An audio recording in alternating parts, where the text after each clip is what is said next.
नमस्कार, एभिन्यूज खबरको दैनिक अनि पृथक प्रस्तुति एभिन्यूज एट देशमा आजमा स्वागत छ। साना खबर या ठुला खबर जसले समाजलाई सकारात्मक दिशातर्फ डोर्याउँछ या त्यस्ता खबर जसले सम्बन्धित पक्षलाई सचेत रहन खबरदारी गर्छ। खबर हरपल अनि निरन्तर त्यसैमा रहेका खबरदाताहरूको सामूहिक प्रस्तुति एभिन्यूज एट देशमा आजलाई आउनुहोस् सुरु गरौँ। तनहुका महिला उद्यमीले स्थानीय उत्पादनले बजार नपाएको बताएका छन्। नेपाल घरेलु तथा साना उद्योग महासंघको 34औं स्थापना दिवसको अवसरमा बिहीबार महिला उद्यमी समिति तनहुले आयोजना गरेको अन्तर्क्रिया कार्यक्रममा उद्यमीले उत्पादित वस्तुहरूको बजारीकरणमा समस्या भोग्न बाध्य भएको बारे गुनासो गरेका हुन्। गाउँमै कच्चा पदार्थ उत्पादन र प्रशोधन गरी बनाएका उत्पादनले उचित मूल्य र स्थान नपाएको महिला उद्यमी संघ तनहुकी संस्थापक अध्यक्ष मच्छिन्द्र देवी श्रेष्ठले बताइन्। विभिन्न संस्थाको सहयोगमा तालिम मार्फत सामग्रीबारे सिप ज्ञान आर्जन गरी साना उद्योग सञ्चालन गरे पनि उक्त सामग्रीले परिश्रम अनुसारको आमदानी नपाउँदा उद्यमीहरूमा उत्साह घटेको बताइन्। उद्यमी समितिको सक्रियतामा पर्यटन तथा उद्योग कार्यालय दमौली परिसरमा कोसेली घर सञ्चालनमा ल्याइएको कोसेली घरकी अध्यक्ष कल्पना गौलीले बताइन्। अन्तर्क्रियाका क्रममा उद्यमीबाट उठेका गुनासा र जिज्ञासालाई सम्बोधन गर्दै उद्योग पर्यटन वन तथा वातावरण मन्त्रालयका सचिव कुमान सिंह गुरुङले लघु उद्योग प्रोत्साहनका लागि स्थानीय सरकार र निजी क्षेत्रसँग सहकार्य गरी काम गर्ने बताए। कार्यक्रममा व्यास नगरपालिकाकी उप प्रमुख इन्दिरा दरे, डिभिजन 1 कार्यालय तनहुका प्रमुख कोमलराज काफले, नेपाल घरेलु तथा साना उद्योग महासंघ महिला उद्यमी समिति तनहुकी अध्यक्ष कल्पना गौलीको अध्यक्षतामा सम्पन्न कार्यक्रममा खाद्य प्रविधि तथा गुण नियन्त्रण डिभिजन कार्यालयका प्रशान्त पोखरेल, व्यास नगरपालिका वडा नम्बर 6 का अध्यक्ष एवं प्रवक्ता जीवन गुरुङ, तनहु उद्योग वाणिज्य संघका अध्यक्ष पविन्द्र कुमार श्रेष्ठ लगायतले साना उद्यमीले परिश्रम अनुसारको मूल्य पाउनु पर्नेमा जोड दिएका थिए। एन्टिबायोटिक औषधिको जथाभावी प्रयोगले मानव स्वास्थ्यमा प्रतिकूल असर पुगेको भन्दै सामान्य रोग लाग्दैमा एन्टिबायोटिक औषधि प्रयोग नगर्न स्वास्थ्यकर्मीले सुझाव दिएका छन्। जनकपुरमा आयोजित कार्यक्रममा चिकित्सकहरूले सो सुझाव दिएका हुन्। युएसएडको सहयोगमा संघीय स्वास्थ्य तथा जनसङ्ख्या मन्त्रालयले जनकपुर धाममा आयोजना गरेको सञ्चारकर्मी माझ एन्टिमाइक्रोबियन रेसिस्टेन्टबारे जनचेतनामूलक कार्यक्रममा बोल्दै मध्य प्रदेशको स्वास्थ्य तथा जनसङ्ख्या मन्त्रालयका सचिव एवं बालरोग विशेषज्ञ डाक्टर प्रमोद यादवले नेपाल सरकारको स्पष्ट गाइडलाइन हुँदाहुँदै पनि नेपालमा एन्टिबायोटिक औषधिको प्रयोग जथाभावी भइरहेको बताए। आउने दिनमा भयावह अवस्थाको सृजना गर्न सक्ने भएकाले यसको प्रयोग गर्दा बिरामीले ध्यान दिनुपर्ने बताए।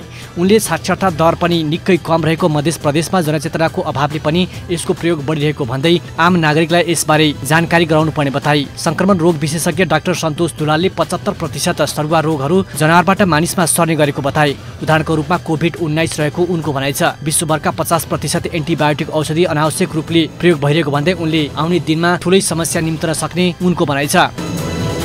वर्षायाममा आइपर्ने बाढीजन्य विपदबाट हुन सक्ने क्षति न्यूनीकरण गर्दै प्रभावितहरूलाई तत्काल खोज उद्धार उपचारदेखि लिएर अस्थायी बसोबाससम्मको विषय समावेश गरेर धनकुटामा विपद प्रतिकारी अभ्यास गरिएको छ। नेपाली सेनाको श्री भीमदलगढ सल्लेरी ब्यारेक धनकुटाको आयोजनामा मनसुनको समयमा उत्पन्न हुन सक्ने बाढी पहिरो जस्ता विपदको समयमा फौज परिचालन पूर्व अभ्यास मनसुन 3 कार्यक्रम धनकुटामा सम्पन्न गरिएको हो। धनकुटाको भौगोलिक बनावटका कारण समेत वर्षायाममा पहिरो तथा बाढीको जोखिम बढी हुने गरेको छ। त्यसैलाई मध्यनजर गर्दै जनधनको क्षति न्यूनीकरणका लागि आवश्यक सतर्कता अपनाउँदै पूर्व तयारी साथै पूर्व अभ्यास विपद प्रतिकारी संयुक्त अभ्यास गरिएको छ। तमोर नदीमा नेपाली सेना जिल्ला प्रहरी कार्यालय, सशस्त्र प्रहरी बल 6 नम्बर छितलाङ्गुल, नेपाल रेड क्रस सोसाइटी जिल्ला शाखा धनकुटाको सहकार्यमा बाढीजन्य विपद व्यवस्थापनमा जोड दिँदै कृत्रिम अभ्यास गरिएको हो। कृत्रिम अभ्यासमा नदीमा फँसेका मानिसहरूलाई बाहिरबाटै डोरीको सहायताले निकाल्ने, स्थानीय स्रोत साधन, बोतल, केराका थाम लगायतबाट बनाइएको साधनको प्रयोग गरी निकाल्नेदेखि लिएर प्रविधियुक्त जेटसम्मको सहायताले बाहिर निकाल्ने कार्यको अभ्यास गरिएको थियो।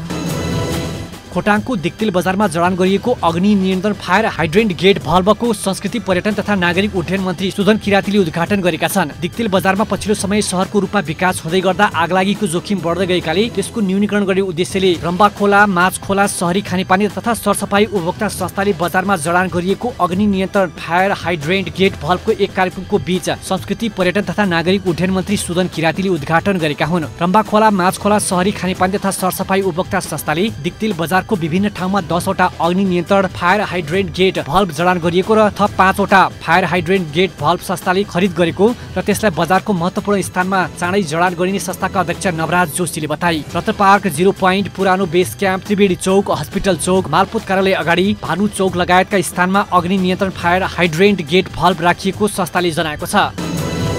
प्रधानमन्त्री कृषि आधुनिकीकरण परियोजना गुल्मीले जिल्लाको मालिका गाउँपालिका 8 अन्तर्गत मरभुङमा सञ्चालन गरेको कफी कृषक पाठशालाबाट त्यहाँका कफी कृषकहरूलाई थप उत्साहित बनाएको छ। परियोजना मार्फत जिल्लाका कफीको उत्पादन र उत्पादकत्व वृद्धि गर्ने उद्देश्यले मरभुङमा 15 हप्तासँग प्राङ्गारिक कफी कृषक पाठशाला सञ्चालन गरिएको थियो। पाठशाला शिक्षाबाट कफी कृषकहरू आफूले रोपेको कफीका बोटहरूको रेखदेख र त्यसको निगरानी गर्दै आफ्नै कफी बगैँचामा कफीमा लाग्ने रोगको पहिचान गर्न सक्ने भएका छन्। उनीहरूले भिन्न भिन्न समूह बनाएर बगैँचामै पुगेर कफीका बोटहरूमा देखिएका समस्याहरूको बारेमा आफै खोजी गर्न सक्ने बनेका छन्। कृषक पाठशालामा उनीहरूले कफीमा लागेका रोग र किराहरू को बारेमा एक आपसमा छलफल गर्दै सिकाइ प्रशिक्षणलाई प्रभावकारी बनाएका हुन्। 15 हप्ते कृषक पाठशालामा प्रशिक्षण सम्पन्न गरेपछि त्यहाँका कृषकहरूले कृषक दिवस समेत मनाए। कृषक दिवसमा पाठशालामा सिकेका कुराहरूलाई स्थलगत रूपमा बगैँचामा पुगेर सिकाइ अभ्यासमा आफूले गरेका र सिकेका विषय वस्तुको बारेमा जानकारी गराएका थिए। स्थानीय स्तरमै सञ्चालन गरिएको कृषक पाठशालाबाट सहभागीहरूले व्यावहारिक रूपमै धेरै ज्ञान सिकेको प्रधानमन्त्री कृषि आधुनिकीकरण परियोजना कार्यान्वयन निकाय गुल्मीकी प्रमुख गंगा कुमारी पोखरेलले बताएकी छिन्। केही समय अगाडि धरानमा रहेको सहकारी संस्थाको अनुगमन पश्चात धेरै सहकारी संस्था सरकारी ऐन अनुसार सञ्चालन नभएको पाइएपछि धरान उपमहानगरपालिका आर्थिक शाखाको आयोजना तथा प्रदेश सरकार रजिस्ट्रार तथा प्रशिक्षक कार्यालयको सहयोगमा धरानमा 5 दिने तालिम सम्पन्न भएको छ। सहकारी संस्था आर्थिक पारदर्शिता, जथाभावी ऋण लगानी, बचतकर्ताको रकम समयमै भुक्तानी नगरेको विषयमा उपमहानगरपालिकाको आर्थिक महाशाखामा व्यापक उजुरी परेपछि अनुगमन पश्चात सहकारी सञ्चालनका विषयमा तालिमको आयोजना गरिएको हो। खास गरी सहकारीका लेखा समितिमा रहेका कर्मचारी लक्षित गरेर तालिमको आयोजना गरिएको थियो। सो अवसरमा बोल्दै धरान उपमहानगरपालिका वडा नम्बर 3 का वडाध्यक्षले आफूले सिकेको कुरा सहकारीका सबै कर्मचारीलाई सिकाउन आग्रह गरे। आर्थिक विकास समितिका संयोजक विनिता बज्राचार्यले थाहै नदिई अनुगमन गरेको विषयमा सहकारीका कर्मचारीले उठाएको गुनासोप्रति जवाफ दिएकी थिइन्। उनले सहकारी संस्था नियम अनुसार नचलेकै कारण अनुगमन गरेको बताइन्। तालिममा धरानमा रहेका 22 वटा सहकारी संस्थाका लेखा समितिमा काम गर्ने कर्मचारीहरूको सहभागिता रहेको थियो। बनेपा र पनौती नगरपालिकाको संयुक्त आयोजनामा जेठ 26 र 27 गते बनेपाको लाइकु परिसरमा वृत्ति मार्ग निर्देशन तथा रोजगार मेला हुने भएको छ। बनेपा नगरपालिकामा आयोजित पत्रकार सम्मेलनमा बनेपा नगरपालिका प्रमुख शान्ति रत्न साक्यले रोजगार मेलामा सहभागी हुनेहरूलाई वृत्ति विकास सम्बन्धी परामर्श सेवा तथा जानकारी दिने, सिपमूलक तालिम दिने, संस्थाहरूको प्रदर्शनी र तालिमबारे जानकारी दिने, रोजगार सम्बन्धी सूचना दिनुका साथै रोजगारदातासँग प्रत्यक्ष सम्पर्क गराइने, निशुल्क सञ्चालन हुने कार्यस्थलमा आधारित सिपमूलक तालिमहरू सम्बन्धी जानकारी दिने, रोजगारको अवसर प्राप्त गर्न सकिने र स्थानीय उत्पादनहरू प्रदर्शनी गरिने बताए। उपप्रमुख विमला सापकोटाले मेलामा कम्तीमा 3000 युवाहरूको वृत्ति परामर्श सेवा प्राप्त गर्ने, बेरोजगार युवाहरूले विभिन्न उद्योग तथा व्यवसायमा रोजगारी प्राप्त गर्ने अपेक्षा गरिएको बताए। प्रमुख प्रशासकीय अधिकृत शिवप्रसाद हुमागाईले मेलाबाट विभिन्न उद्योग तथा व्यवसायहरूले उपलब्ध जनशक्ति बारे जानकारी पाउने, बेरोजगार युवाहरूले स्थानीय स्तरमा गरेको उद्योग तथा व्यवसायसँग उपलब्ध विभिन्न रोजगारीका अवसरबारे जानकारी पाउनुका साथै तालिम प्रदायक संस्थाबाट प्रदान गरिने सिपमूलक तालिम र अवसरको जानकारी पाउने बताए। पत्रकार सम्मेलनमा बनेपा नगरपालिकाका शिवराज त्रिपाठी, पनौती नगरपालिकाका महेश्वर जंगम, रोजगारदाताहरू तथा हेलबेटास नेपालका प्रतिनिधिहरूको सहभागिता रहेको थियो। झापाको कन्काई नगरपालिकाले भूमिहीन दलित सुकुम्बासी तथा अव्यवस्थित बसोबासीलाई धनी पूर्जा वितरण गरेको छ। भूमि व्यवस्था, सहकारी तथा गरिबी निवारण मन्त्री रञ्जिता श्रेष्ठ चौधरीले उनीहरूलाई बुधबार एक कार्यक्रमका बीच धनी पूर्जा वितरण गरेकी हुन्। मन्त्री चौधरीले कन्काई 5 का दलित भूमिहीन वरदान मण्डल र तेरिया मण्डललाई जग्गा धनी पूर्जा प्रदान गरेर कार्यक्रमको उद्घाटन गरेकी थिइन्। कन्काई 5 का 22 र कन्काई 8 का 6 भूमिहीन दलित सुकुम्बासी तथा अव्यवस्थित बसोबासीलाई धनी पूर्जा वितरण गरिएको नगर प्रमुख राजेन्द्र पोखरेलले बताए। कार्यक्रममा राष्ट्रिय भूमि आयोगका अध्यक्ष केशव निरौला, उपाध्यक्ष महेन्द्र खड्का, राष्ट्रिय भूमि आयोगका झापा अध्यक्ष तिलक सिंह पाण्डे, झापाका प्रमुख जिल्ला अधिकारी शिवराज पोखरेलले शुभकामना मन्तव्य राखेका थिए। सफल जीवन जिउने विषय केन्द्रित भएर मोरङको उर्लाबारी नगरपालिकामा जीवन जिउने कला सकारात्मक सोच सहित संस्कार शिक्षा सम्बन्धी एक दिने कार्यक्रम आयोजना गरिएको छ। माया घर नेपाली टहरीको आयोजना तथा उर्लाबारी नगरपालिकाको सहकार्यमा जीवन जिउने कला सकारात्मक सोच सहित संस्कार शिक्षा सम्बन्धी अभिमुखीकरण कार्यक्रम गरिएको हो। माया घर नेपालकी अध्यक्ष भागवत मञ्जरी राधिका दासीको अध्यक्षता तथा उर्लाबारी नगरपालिका प्रमुख गंगा प्रसाद खरेलको प्रमुख आतिथ्य रहेको अभिमुखीकरण कार्यक्रममा 100 बढी मानिसहरू मानिसहरूको सहभागिता रहेको थियो। सो अभिमुखीकरण कार्यक्रममा जीवन जिउने कला, सकारात्मक सोच, अध्यात्मको महत्व लगायतका विषयमा कार्यक्रमकी अध्यक्ष समेत रहेकी भागवत मञ्जरी राधिका दासीले प्रवचन सहित सहजीकरण गरेकी थिइन्। उद्योग वाणिज्य संघ उर्लाबारीका प्रतिनिधि, शिक्षक, उर्लाबारीका जनप्रतिनिधि, कर्मचारी लगायतका 100 बढी मानिसहरूको सहभागिता रहेको अभिमुखीकरण कार्यक्रममा बोल्दै नगर प्रमुख खरेलले मानिसले शारीरिक तथा मानसिक स्वास्थ्यका लागि ध्यान दिनुपर्नेमा जोड दिँदै स्वास्थ्य नै सबैभन्दा ठूलो कुरा भएको बताए। माया घर नेपालको मानव जीवनका लागि सकारात्मक सोच सहित संस्कारयुक्त शिक्षाको महत्वको विषयमा पालिका केन्द्रित कार्यक्रमहरूलाई निरन्तरता दिँदै जाने सो अवसरमा जनाइयो।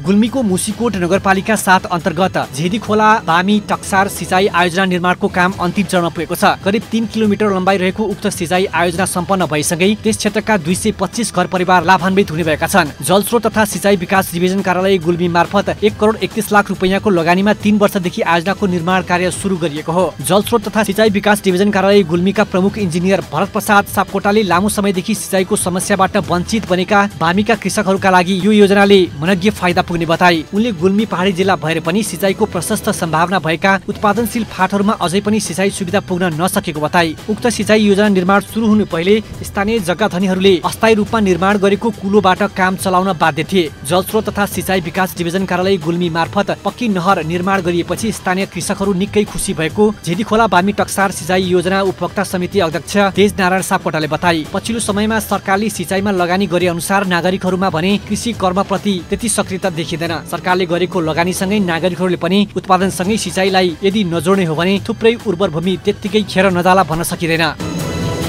शिव पञ्चायत माध्यमिक विद्यालयको 8औं वार्षिक उत्सव तथा 23औं अभिभावक सम्मेलन सम्पन्न भएको छ। व्यास 3 स्थित देउराली नगरमा रहेको उक्त विद्यालयको वार्षिक उत्सव कार्यक्रमको उद्घाटन गर्दै जिल्ला समन्वय समिति तनहुका प्रमुख शान्ति रमण वाक्लेले शिक्षामा राज्यले लगानी गरे अनुसारको प्रतिफल प्राप्त गर्न नसकिरहेको वर्तमान अवस्थामा शिक्षक, अभिभावक र विद्यार्थीको त्रिपक्षीय सम्बन्ध थप प्रगाढ हुन अनिवार्य भएको बताए। देशको समग्र विकास वैज्ञानिक र व्यावहारिक शिक्षाबाट मात्र सम्भव हुने बताउँदै जिल्ला समन्वय समिति प्रमुख वाग्लेले विद्यालयलाई अग्रपंक्तिमा उभ्याउन सबै पक्षसँग समन्वय सहकार्य आवश्यक रहेको बताए। व्यास नगरपालिकाका प्रमुख वैकुण्ठ न्युपानेले नगरपालिकाले विद्यालयको चौतर्फी विकासका लागि जस्तो सुकै सहयोग गर्न पछाडि नपर्ने बताए। प्रमुख जिल्ला अधिकारी छविलाल विजाले विद्यार्थीहरूले विद्यालयमा प्रवेश गरेदेखि कक्षा कोठामा कतिसम्म ध्यान र मेहनत गरे, पढाइमा कतिको मन दिएका छन् भनेर सचेत हुन, शिक्षक, घरभित्र र साथी संगति सँगको वातावरण कस्तो रहेको छ भनेर गम्भीर हुन अभिभावकको महत्त्वपूर्ण भूमिका हुने बताए। शिव पञ्चायत माध्यमिक विद्यालयका प्रधानाध्यापक बलराम वाग्लेले विद्यालयको वार्षिक प्रतिवेदन पेश गरेका थिए। यसैगरी राष्ट्रिय अनुसन्धानका उपनिर्देशक सुरेश तिवारी, छिमेकी विद्यालय निर्मल माध्यमिक विद्यालयका प्रधानाध्यापक गणेश चन्द्र बस्नेत लगायतले विद्यालयको चौतर्फी विकासका लागि कुनै आग्रह पूर्वाग्रह भन्दा माथि रहेर लाग्नुपर्ने धारणा राखेका थिए।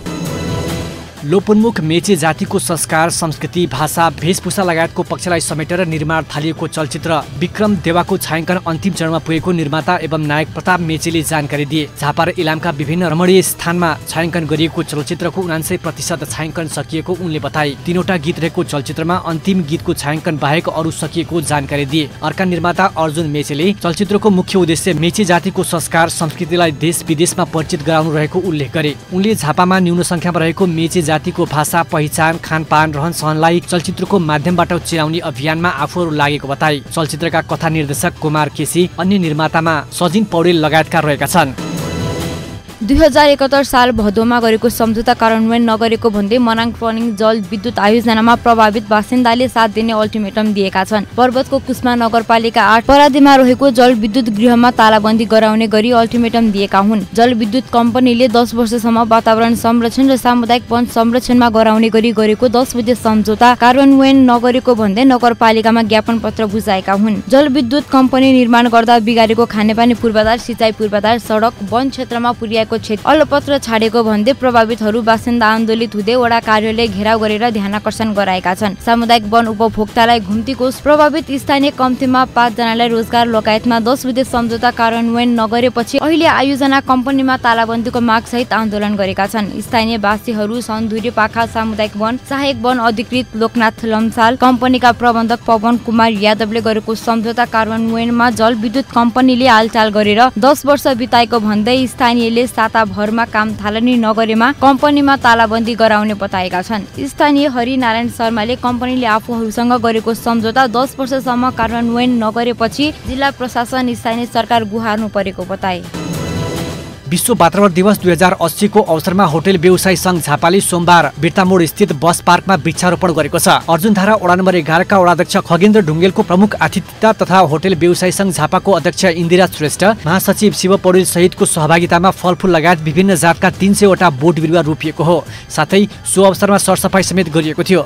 विश्व वातावरण दिवसको शुभकामना दिँदै संघको अध्यक्ष इन्दिरा श्रेष्ठले बजार लगायतका क्षेत्रमा बढीभन्दा बढी वृक्ष रोपी सो क्षेत्रलाई हराभरा र स्वच्छ वातावरण बनाउने उद्देश्य सहित सामाजिक दायित्व अन्तर्गतको सो कार्यक्रम गरिएको बताइन्। बिर्तामोड तथा अर्जुनधारा नगरपालिकाको सहयोग तथा संरक्षणमा भएको कार्यक्रममा होटल व्यवसायीहरू संघका पदाधिकारी, इलाका प्रहरी कार्यालय बिर्तामोडका डीएसपी सुरज कार्की सहितको टोली, विभिन्न संघ संस्थाका प्रतिनिधिहरूको सहभागिता रहेको थियो।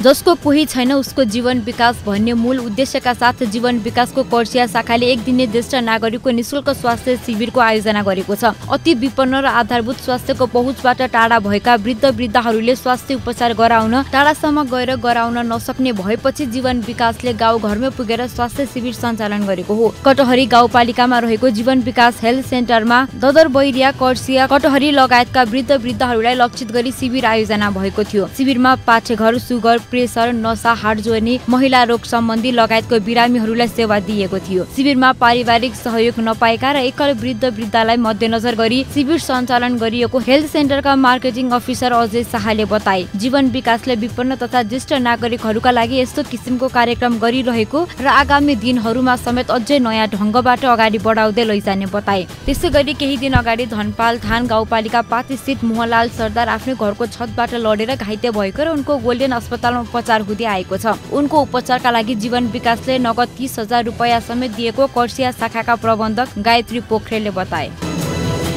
काभ्रेको बनेपा नगरपालिकाले आर्थिक वर्ष 2080-81 का लागि योजना, नीति तथा कार्यक्रम निर्माणका लागि सरोकारवाला पक्षसँग सल्लाह र सुझाव लिन थालेको छ। नगरले निर्माण गर्ने योजना, नीति तथा कार्यक्रममा वडाले पनि सुझाव सङ्कलन तथा योजना तर्जुमाको कार्य सञ्चालन गरिरहेको समयमा नगरपालिकाले थप सुझाव लिनका लागि प्रक्रिया थालिएको हो। नेपाल उद्योग वाणिज्य महासङ्घका उपाध्यक्ष सुरकृष्ण वैद्यले अबको दिनमा बढी जोड दिनुपर्ने विषय शिक्षा र स्वास्थ्य भएको भन्दै बनेपाको पुरानो अस्पताल शिर मेमोरियल अस्पताललाई व्यवस्थित गर्दै सञ्चालन गर्नका लागि नगरपालिकाले योजना बनाउनु पर्ने सुझाव दिए। देशभरिमा सञ्चालन भइरहेका यातायात मध्ये करिब 40% राजधानी पूर्वका सवारी साधनहरू बनेपा हुँदै सञ्चालन भएको उल्लेख गर्दै उनीहरूका चाहना पनि बनेपामा राष्ट्रिय स्तरको बस पार्क बन्नुपर्ने रहेको र बनेपालाई आर्थिक रूपमा पनि अझ माथि उकास्न मद्दत पुर्याउने भएकाले त्यसलाई व्यवस्थापन गर्न नगरपालिकाले ध्यान दिनुपर्ने जोड दिए।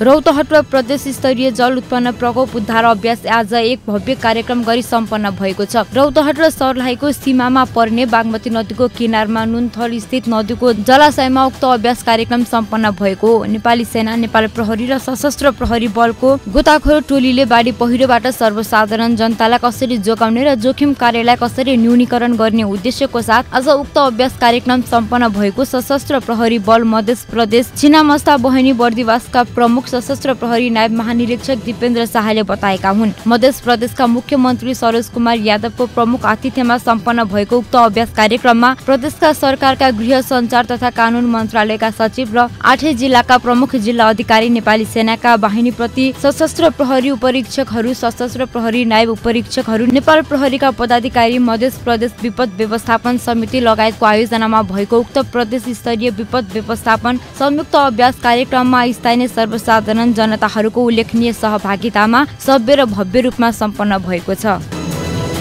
दुवै मृगौला बिग्रिएका सुनवर्षीका दिलकुमार राजवंशीलाई 75,000 सहयोग रकम हस्तान्तरण गरिएको छ। केही समय यता दुवै मृगौला बिग्रेका दिलकुमारले आर्थिक भारका कारण आफ्नो उपचार गराउन सकिरहेका थिएनन्। उनको यो दयनीय अवस्था देखेर रोमानियामा हुने नेपालीहरूको समूहले राजवंशीलाई सहयोग सङ्कलन गरेर पठाएका थिए। रोमानियाबाट पठाएको सहयोग रकम पथरी शनिस्तरी नगरपालिका वडा नम्बर 5 का वडा सदस्य विनय तिमसिन्हा, सुनवर्षी नगरपालिका वडा नम्बर 2 का वडा सदस्य लक्ष्मी प्रसाद सिंह, एबी न्यूज खबरका संवाददाता वीरेन्द्र कुमार शाह, स्थानीय समाजसेवी सन्तोष लुइटेल लगायतको उपस्थितिमा सहयोग रकम हस्तान्तरण गरिएको छ। रोमानियामा कार्यरत दुर्गाचन्द्र राजवंशी र धर्मराज गुरागाईको पहलमा यो रकम सङ्कलन गरिएको थियो। रोमानियामा कार्यरत नेपालीहरूले आफूले कमाएको थोरै रकम जम्मा गरेर दिलकुमारको उपचारमा सहयोग हुने हेतुले सहयोग गरेको बताएका छन्।